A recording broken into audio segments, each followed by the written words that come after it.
মালদ্বীপের রুমে এসে এটাই প্রথম ভিডিও। এই ভিডিওটা করার পিছনে একটা কারণ আছে। কারণটা হচ্ছে এই যে আমার পেছনের এই ভিউটা, এটা কি? এটা তো জাস্ট কার্টেন।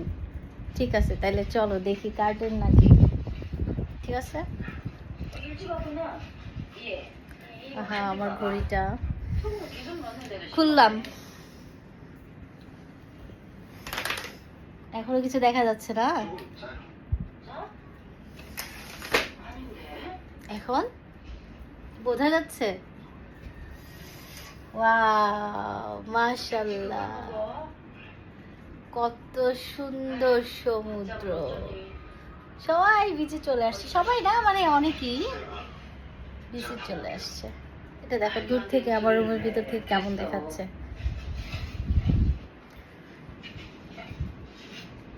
এই সাইড থেকেও বীজ দেখা যায়। বোঝা যাচ্ছে না, একদম সাদা দেখাচ্ছে। হ্যাঁ, এখন দেখা যাচ্ছে। আর একটু দেখো, তো উঠে আসছে। এই তো, এটা গ্লাসটা খোলা আমার জন্য খুবই কঠিন। একটু মোবাইলটা অফ করে তারপরে গ্লাস খোলা, কারণ 2 হাত লাগবে আমার এটা খুলতে, এত টাইট। এইটা খোলা একটা ছোটখাটো যুদ্ধ। এত টাইট গ্লাস হয় আমি আমার লাইফে দেখি নাই। সেটাও যেমন লাইফে দেখি নাই, ঠিক তেমনি এত সুন্দর মাশাআল্লাহ ন্যাচারাল ভিউ। হ্যাঁ, আমাদের কক্সবাজারে আছে, কিন্তু কক্সবাজারে এর সৌন্দর্য আর এখানকার সৌন্দর্যের মধ্যে পার্থক্য আছে। এই মানুষ অনেকে দেখো নারকেল গাছের নিচে বসে গেছে, অলরেডি খাচ্ছে। মা, ওখানকে ওরা কি করছে? ওই যে দূরে যাবো তো, আমি তো মাত্র আসছি, মাত্র ঘন্টাখানেক হলো আসছি। তো এটা হচ্ছে ফার্স্ট ভিডিও।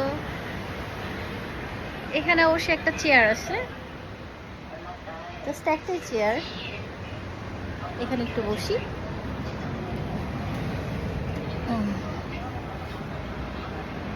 সুন্দর না? মাশাআল্লাহ, অনেক সুন্দর। মালদ্বীপ আসলেই অনেক সুন্দর। যদি কেউ ঘুরতে আসতে চান চলে আসবেন। আমি এখন একটা প্লেনের অপেক্ষায় আছি, মানে কিছুক্ষণ পর পর না প্লেন আসে। আচ্ছা, আমি ভিডিওটা মিউট করি, আবার প্লেন আসলে পরে নিব। দেখো কত মানুষ স্পিড বোটে চলছে, খুব সুন্দর। আলহামদুলিল্লাহ।